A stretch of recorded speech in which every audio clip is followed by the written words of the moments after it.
Al margen de la batalla legal por los conteos electorales que el equipo de campaña del presidente Donald Trump mantiene en algunos estados de los Estados Unidos, es prácticamente un hecho de que a partir del próximo 20 de enero del 2021, Joe Biden pasará a ser el nuevo inquilino de la Casa Blanca. Después de una campaña política, vamos a llamarle que sumamente polarizada, acompañada de actos de violencia, protestas y una pandemia que ha puesto a tambalear a grandes potencias del mundo, la expectativa ante un cambio de gobierno de un país como los Estados Unidos no se queda atrás, principalmente para nosotros, los dominicanos, que tenemos a ese país como uno de nuestros principales socios comerciales y donde viven, aquí en Estados Unidos, viven más de 2 millones de dominicanos y sus descendientes. Para hablar de estos temas y más, hoy tenemos con nosotros al embajador James Walter Brewster, mejor conocido como Wally Brewster, porque si usted cree que solo en República Dominicana usan apodos, no, está equivocado. El señor Brewster fue embajador de los Estados Unidos en República Dominicana del 2013 al 2017 durante la administración de Barack Obama y actualmente se desempeña como consultor de política internacional y trabaja arduamente en la campaña o trabajó arduamente en la campaña del Partido Demócrata en las pasadas elecciones. Bienvenido, Mr. Brewster, al Antinoti. Welcome, Mr. Brewster, to the Antinoti. Sergio, thank you. Thank you for having me. Well, thank you. Thank you for accepting our invitation. First of all, how was your Thanksgiving? Did you maintain social distancing, sir? Yes, we did. We did. I think that is our objective we have since March. My last trip was to the Dominican Republic, and I came back on March 12th and have been sequestered since. But we all can do business as we're doing today, and we only have a few months more to go before a vaccine is available. So that's true. Did you have any Choco Rica this morning or Café Santo Domingo? You know what? Believe it or not, I had both. No way. Come on. I swear. I had Choco Rica actually this afternoon for snack. Do you know, Mr. Ambassador, do you know that because you posted something about Choco Rica or somebody sent you a Choco Rica over to your house, you posted something on social media, you were in the newspaper because of that? Oh, well, that's great. I mean, the Brache family, you know, they have ended up making some incredible products. But of course, Choco Rica is amazing. But I will tell you now that I have it, my friends are actually ordering it because they remember it from the times when they would come and visit. And they were like, oh my gosh, that's the best. I'm going to give you a very excellent news, and that is in the upcoming months, Café Santo Domingo is going to be available to purchase on Amazon. Thing that we couldn't do before. Excellent. So now you won't have to go to Dominican Republic or wait until you go to Dominican Republic to acquire these precious different articles from our country. No, they're both amazing. So it's nice to feel like I'm back in the Dominican Republic. A little bit. Okay. But, yes, thank you. By the way, since you lived in Dominican for about almost 4 years, did you ever learn any Spanish? Un poquito. Un poquito. Lo básico, buenos días. You know, probably things that you don't want me to say on the air because they were said at times. But no, I mean, I can read it much better than I can speak it. But a very smart person told me before I went to the Dominican Republic that if you don't know Spanish well as a diplomat, never try to speak it. Good. Because there's so many words that you could mistake for others that would not be a good thing from a relationship. Well, I assume that you were invited to a lot of parties, you were invited to a lot of events where you had to either speak Spanish or, you know, dance a little merengue. Did you learn how to dance merengue? Merengue a little bit. Okay. And I do like all three forms of music in the Dominican Republic. Juan Luis Guerra is my favorite, and I did not know him until I went to the DR, but I now will say he's one of my all-time favorites. But yes, I had the opportunity, and I tried to engage as much as possible. Good to know. That's good to know. Well, you've worked very closely with Biden in this campaign. Yes. If you could say one word to describe Joe Biden, what would it be? Heartfelt. I mean, this man is one who has had tragedy in his life. He has been a public servant his whole life. He knows what it's like to be a single dad after losing his wife and his daughter, and his boys are in the hospital, but yet have to get up and go to work. So he understands what the average person goes through on a daily basis. But he is a man that has this huge heart, and he really cares about people. not just in the U.S., but around the world. And you saw it when he came to the D.R., but specifically children. And so I can't say enough about him. There's many words I could use to describe him. How would you describe in the same matter Kamala Harris? How would you describe her? Brilliant. She's an incredibly talented, brilliant attorney. You've seen her as a mom. You've seen her as a political candidate. You've seen her as the Attorney General of California. You've seen her as a senator. She will bring so much to the United States and to the world when it comes to really understanding how we're going to get out of these economic and health crises that we're in. I couldn't ask for better two people to lead our nation in the situations that we're in right now. How would you describe Donald Trump in one word? I have many words I could describe. I think unfortunate would be the word that I would say. I think it's been unfortunate for our country, for the world. And right now, I think it's, you can just say liar. And I hate to use that word about anybody. My mom taught me not to do that. But it's just, the lies now are just coming out on a daily basis as they have in the past. But now it's impacting democracy. It's impacting our issues. It's impacting the transition. But ultimately, it's impacting the health of our nation, both physically and theoretically, and the world. So but we're going to get past that. So yes. we're heading in the right direction. Mr. Ambassador, as you well know, the Dominican economy has been for decades very dependent, I would use that word, yes, dependent on the United States in many aspects. Two of the main activities of foreign exchange are tourism and the consignment from Dominican citizens to their families in the Dominican Republic. As a result, what happens in the U.S. has a direct impact on our economy. What can the Dominican Republic, from your perspective, can expect from the U.S. in terms of foreign economic policy now that we're experimenting in the United States a change of power? Yes. No, the great thing about the Biden administration is that we will look back and continue to grow and develop the things that we did during the Obama administration. And we saw growth in the economic relationships between the two nations.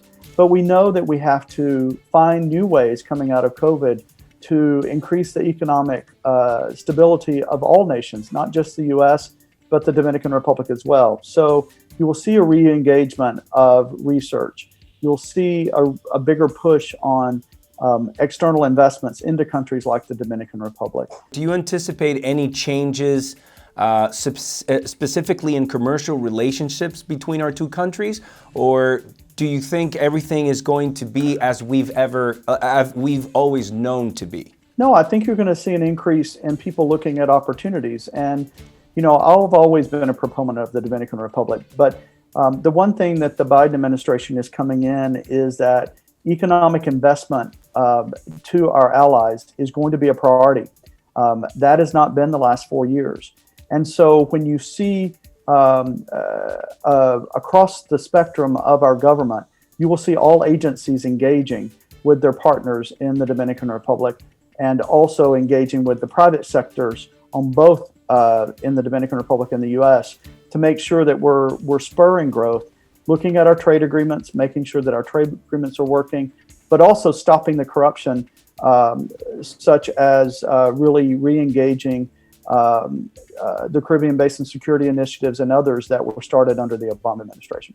Biden has stated in various occasions his opposition to President Trump's approach to trade relations with China. For countries like Dominican Republic, this could have been an opportunity to increase exports to the United States. Do you foresee an immediate change in commercial policy with China, or will the U.S. continue its policy to increase trade with other countries rather than China? You know, I'm not going to speak on behalf of the Biden administration, but what I do know is that we need relationships with everyone around the world. And the one thing, as long as there's free and fair relationships when it comes to trade with China, we believe that there should be partnerships in Asia. I mean, that is a huge trading bloc, and we need to, as we were looking at TPP and others, which I know some people didn't find as an advantage for certain countries, we know it's important to be a partner all around the world. You mentioned corruption, and I want to brush up on that again.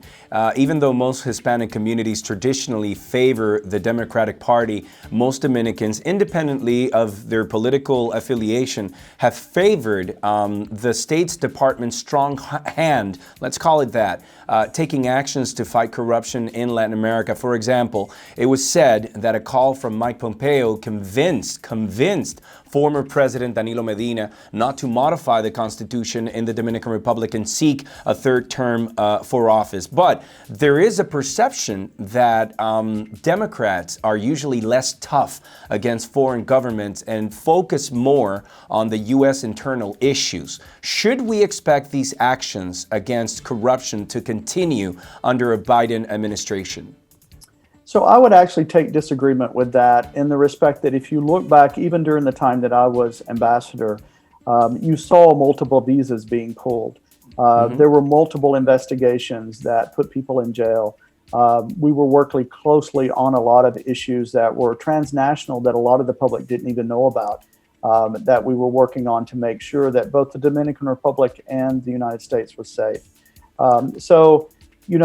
Corruption and transnational crime, for example, like I said, the Caribbean Basin Security Initiative, really looking at immigration issues, really making sure that we continue to partner on all the drug trafficking issues, looking at the money laundering issues. Those are important, but you also have to look at really being tougher on Venezuela and other countries where a lot of the crime is coming through these governments. It's not the people, it's the government. And that is something that the Biden administration has as a key priority that we will continue to focus on. So to answer you directly, you will see more engagement. And I think that you have not seen it in this. I would dare say that even some of the things that have happened have been more self-serving for Donald Trump and his company. And some of these decisions were made for that rather than for the betterment of the nations that he was speaking with. So you would say that the bark is bigger than the bite? I'd say that there was a lot of smoke screens in his government. And I think you see Venezuela as an example of that. He talks about being tough on Maduro, but then he turns around and really sends his people down there, but then doesn't really do anything. And I think that's an example.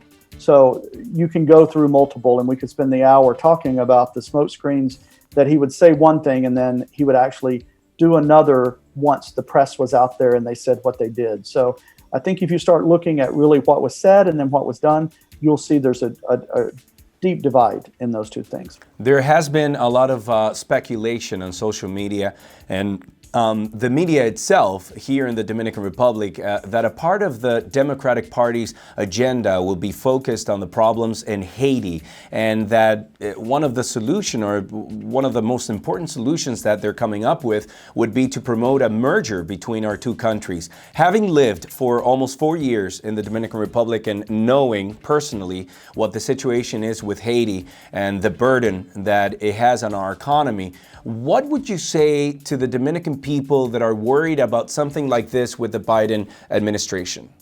So what I would say is that rumor comes up every 4 years and it just keeps going.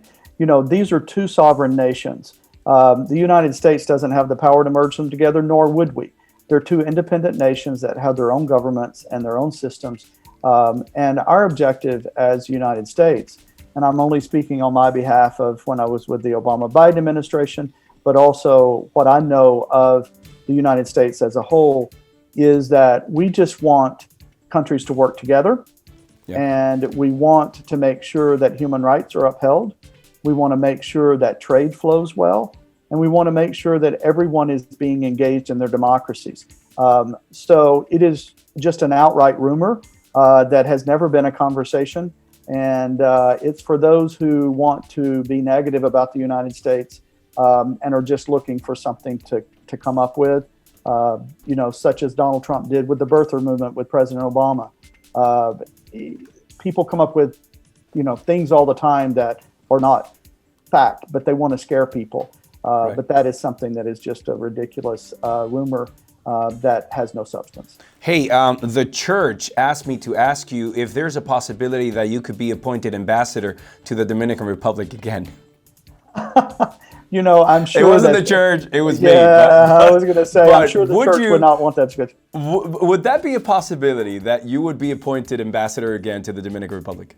I'll tell you right now that my objective, and I've said this before, is to just work on behalf of the United States to make sure that, one, a Biden administration is successful, two, to make sure that we increase the things like trade, the continued immigration issues between our countries, making sure that international development is going into both nations.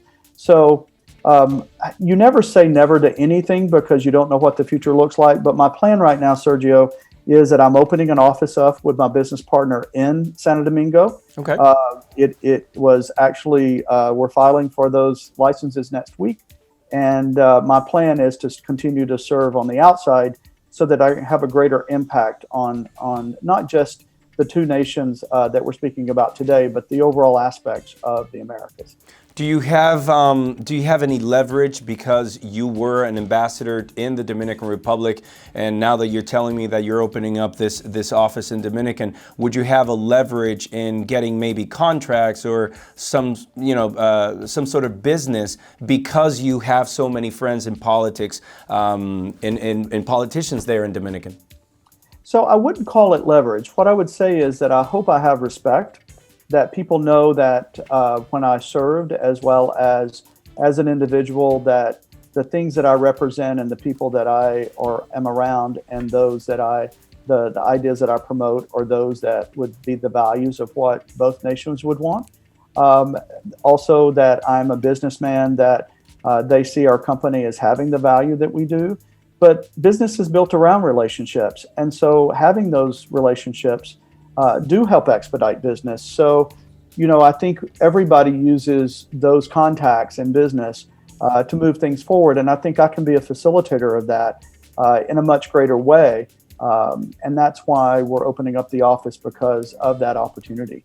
Before I move on to another topic, if there's a possibility, a remote possibility, going back to the fact that the question I asked about going back to Dominican Republic as an ambassador, if there's a remote possibility and you do get appointed again, is there anything, Mr. Brewster, that you would do different in returning to Dominican Republic as an ambassador? Well, the one thing I will say is that my plan is not to come back as ambassador, and nor do I think that will be something that would happen. So I think we'll be talking hypothetically at this point. When you ask me, there's nothing I would change because I think the relationship that we developed with the people in the Dominican Republic that we had many years prior, the way that we were welcomed by so many, I know there was those that didn't welcome us that well, but also hopefully the impact that we made on not just human rights, but some of the other issues that we dealt with, such as the extradition treaty that we got signed, increasing trade, increasing economic relationships and investments, continuing a lot of the things that we did on the fighting against corruption, but also the fight against trafficking of women and young girls. Those are things that I'm very proud of that my husband and I and the embassy itself did. So I was just going to say, if I had to change anything, obviously, we're in a different world today, and I think business, and that's why I feel strongly about business has to look differently today than it did 4 years ago, but coming out of COVID. And I do think that if they're not looking at it that way, they should, but diplomats are going to have to look at the way that they work with governments as well. So whoever the ambassador is that's blessed enough to serve in that position on behalf of the U.S. is going to have to look at diplomacy different, just as the Biden administration will look at their administration differently than the Obama administration. Well, I want to brush up a little bit in the LGBTQ, not agenda, but topic, because this was something that was very present when you were ambassador in the Dominican Republic, not only because you were the first openly gay ambassador from another country that was appointed to the Dominican Republic, but also the first one who was actually married to his partner. Religious leaders accused the United States of trying to impose an LGBTQ plus agenda, and they said some pretty nasty things about you and your husband, Bob. Joe Biden and Kamala Harris are liberals.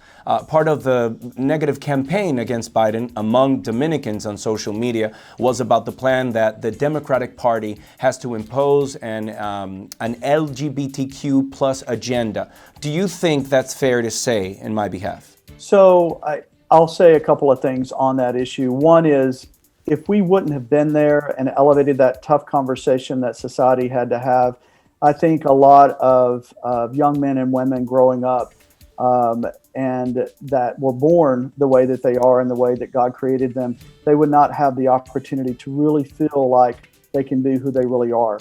And so I appreciate the Dominican society supporting that and supporting us. And I think it was an important conversation that the country had, and hopefully we help facilitate that in a positive way. When it comes to those who are saying that there's an agenda, first of all, God created me this way.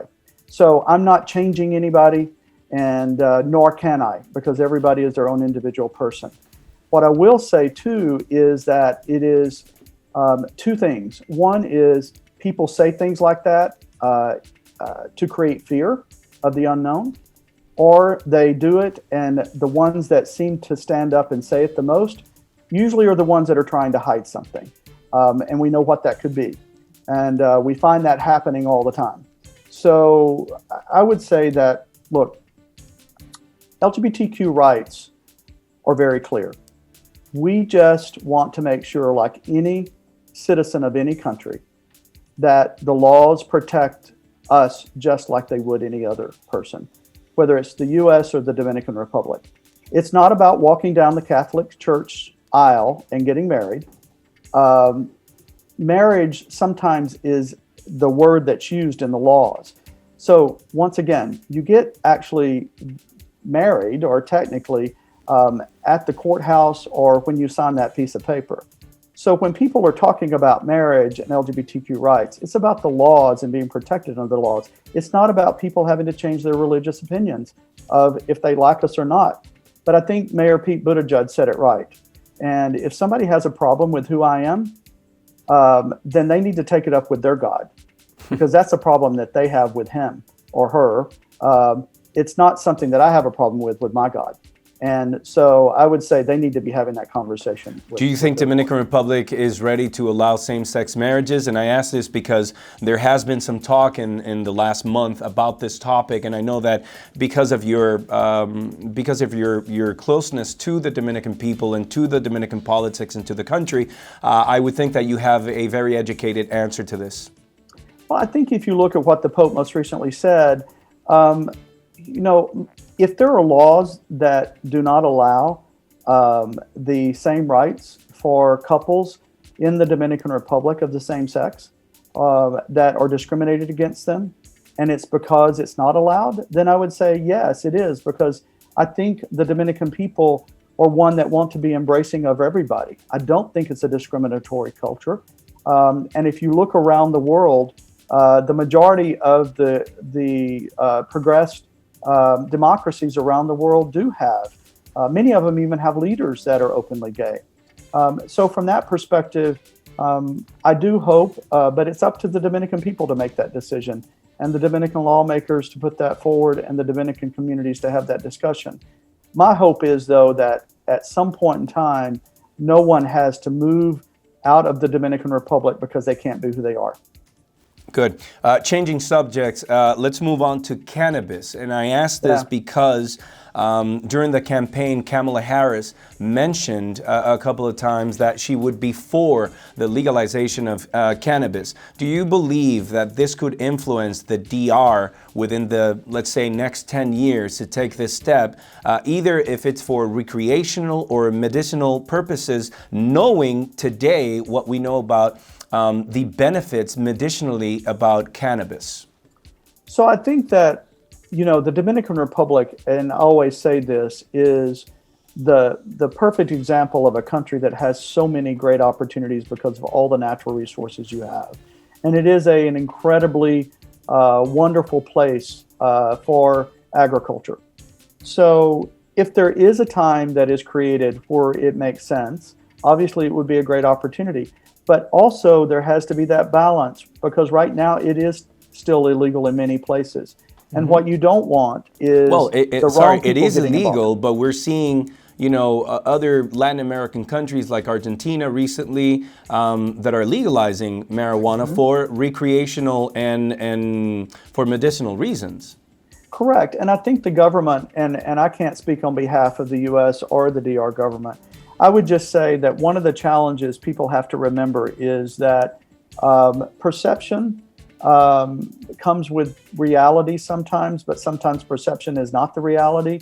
But also you have to look at your infrastructures, all the other laws, and essentially what you want the brand of your country to be. It would be, Mr. Brewster, it would be a great source of income for the Dominican Republic or other countries, as it has been demonstrated already. Even in the United States, there are states that are making millions and millions of dollars a year of the taxation of cannabis.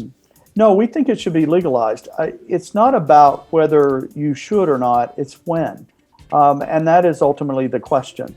What you want is to make sure that there's enough regulations around if you do go that direction, that you aren't getting the wrong people growing it, and that it's not being utilized for other opportunities that could create transnational crime or create money laundering or other issues, which could happen. And so all I'm saying is that it needs to be when the country is ready, when the government has the regulations around it. But I do see, as you're mentioning, that it will be a great opportunity for countries as we continue to progress. And my expectation is that it will be progressing to be legalized pretty much around the world, I think, within the next few years. And as I mentioned, because the agricultural opportunities in the DR, I think eventually it will be an opportunity for the DR, but it has to be the right right structure around it. And there's ways to do that. I just think that it's not one you want to jump out and quickly do, but I think it definitely is an opportunity that should be on the table. And what is the most or number one thing that you and your husband miss about the Dominican Republic? Well, now that I have my Santo Domingo coffee and my Chocorica, I don't have to worry about that anymore. There's many things. I mean, the energy of the Dominican people can't be replicated anywhere else. When you add to the music, you add to the food, you add to the family, you add to the incredible beaches. And every day the Dominican people live in paradise when it comes to the topography and the things that they have at their access. So we miss a lot about it, but we don't miss the traffic. We don't miss some of the issues. Were you ever able to drive ever in Dominican Republic? No, as a matter of fact, I wasn't even able to be on my own car, but I have been back since. And, it is quite a shock when you're stuck in traffic, trying to get from J.W. Merritt to the El Embajador, and it takes you an hour and 10 minutes. So I recognize what the average person does in the DR, but Sergio, there was so many things that we loved about the DR, and we still do. We have friends and family there, but also love the United States. There's so many great things. So I think you embrace whatever culture you're in and wherever you are, but the most important thing is to be around the ones you love. Well, Mr. Brewster, I am really sorry to do what I'm going to do next. Actually, I'm not, but I assume that you have so much political beef on the PLD and other parties in the DR because of when you were ambassador there, you needed to know a lot of things that common people like me wouldn't know. This is your moment, Mr. Ambassador, to come out clean, sir, and use this platform to help the Dominican people without, and tell us about corruption cases that you hold deep in your heart. So change history, Mr. Ambassador, right now. Well, Sergio, that's not going to happen. And, come on. The one thing that you go into a job like being an ambassador is that there are things that you do know that you will never share because obviously it is against U.S. law to share those things, and nor would it be the right thing to do anyway. Do you actually have to sign a document that says that any state secrets or country secrets you have to keep within yourself or for yourself? Absolutely. You can't even tell your spouse. And my husband was very clear on that and understood that, and everybody does. But I think the thing to remember is that there are good people and bad people in every area of life. And so, you know, you can talk about every aspect of every country, and you can't generalize. And I can tell you, based on what I do know, there's good and bad people in all aspects of life, Right. both in the Dominican Republic and in the U.S. So never just assume because you know someone that they may not have issues, and never assume just because you think someone has issues that they really do. Because trust me, I was shocked many times.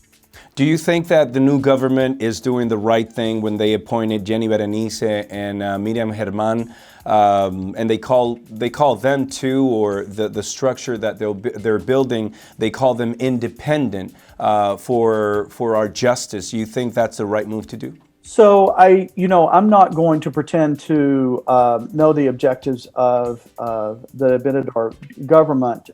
That's really up to the Dominican government to decide the structure and their objectives. What I will say is that I had the pleasure of knowing Jenny Berenice, and I did not know the Attorney General that well, but I do have great respect for both, and specifically, I know that she took her job very, very seriously when I was there.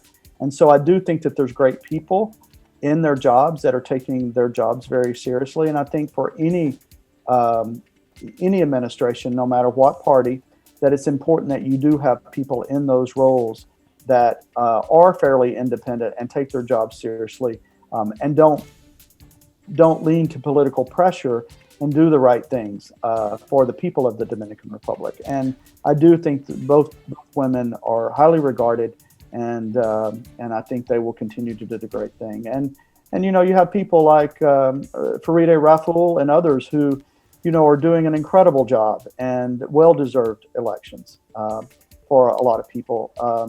So, I think the Dominican Republic has great opportunities ahead.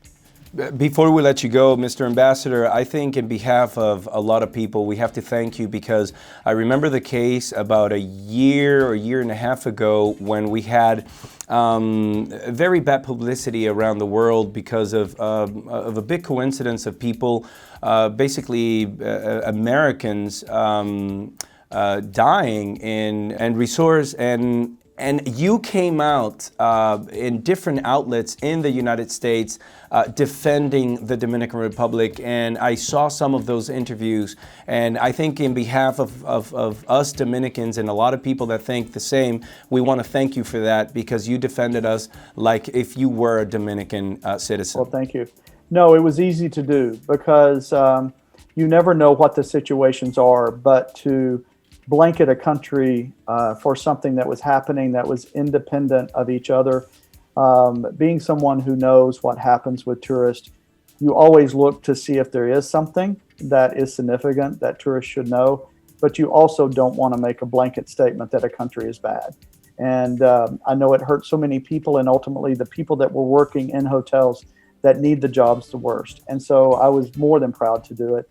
And I'll continue to defend the Dominican Republic when it's unjustly being pushed against. But also, we need to continue to work on things to make sure that those type of things don't ever happen. And I think those opportunities are there. As I said earlier, working in a different way than we've ever done before. And I'm hoping that the tourism sector and others are looking at the world in a totally different way. I think you have a great tourism department there, and I think they're going to be doing some incredible things. Thank you, Mr. Ambassador, for talking with us, for taking the time to talk with us today and sharing your views on the Dominican Republic and the impact that we might get from the new government, or that we would get in our country. It was a pleasure having you here with us in the Antinoti. Thank you very much, Sergio, and I wish everyone a great holiday and a safe one, and hopefully we'll have a vaccine soon. And I wish Luis Abinadar and his wonderful First Lady and the Vice President the best in their families, and hopefully everybody will have a great New Year.